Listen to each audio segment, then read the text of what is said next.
ఈరోజు జీడిమెట్ల పారిశ్రామిక వాడలో ఎంటీఆర్ ఈఓయు యూనిట్ కార్మికులంతా ఫిక్స్డ్ టర్మ్ కార్మికులు గత 10-12 సంవత్సరాల నుంచి వాళ్ళు పనిచేస్తున్నారు.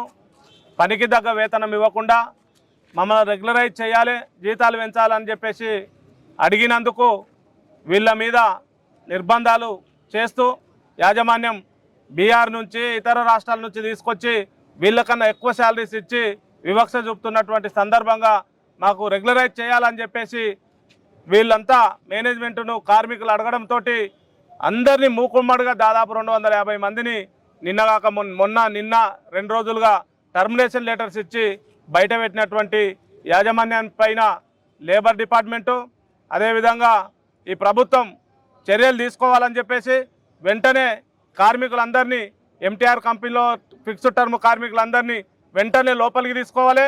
వాళ్ళు అడుగుతున్న న్యాయమైనటువంటి డిమాండ్ రెగ్యులరైజ్ చేయాలి, జీతాలు పెంచాలి, పీస్ఫుల్గా వాళ్లకు అవకాశం కల్పించాలి, సౌకర్యాలు కల్పించాలని చెప్పేసి డిమాండ్ చేస్తూ ఈరోజు లేబర్ డిపార్ట్మెంట్లో నెగోషియేషన్స్ జరుగుతున్నాయి. వెంటనే కార్మిక శాఖ అధికారులు వీళ్ళని లోపలికి పెట్టే విధంగా రెగ్యులరైజ్ చేసే విధంగా చర్యలు తీసుకోవాలని చెప్పేసి విజ్ఞప్తి చేస్తున్నాం. లేకపోతే తప్పకుండా ఈ కార్మికులందరికీ మద్దతుగా అన్ని పార్టీలకు సంబంధించినటువంటి ట్రేడ్ యూనియన్స్, ముఖ్యంగా బీఆర్టీయూ ట్రేడ్ యూనియన్ వాళ్ళకు అండదండలుగా ఉన్నది. స్థానిక ఎమ్మెల్యే కానీ అదేవిధంగా ఇతర రాజకీయ పార్టీలు, ప్రజా సంఘాలు అందరూ కూడా పెద్ద ఎత్తున మద్దతు తెలియజేస్తున్నారు. ఈ కాలంలో ఈ రోజులలో ఇంత యంగ్ జనరేషన్ 10 సంవత్సరాల నుంచి పనిచేస్తుంటే ఇంత దౌర్జన్యం చేయడం, ఇంత ఒత్తిడి చేయడం, మానసిక ఒత్తిడి, ఇబ్బందులకు గురి చేయడం యాజమాన్యం తగదని చెప్పేసి ముక్త కంఠంతో సమాజంలో అందరూ కోరుకుంటున్నటువంటి పరిస్థితి ఉంది.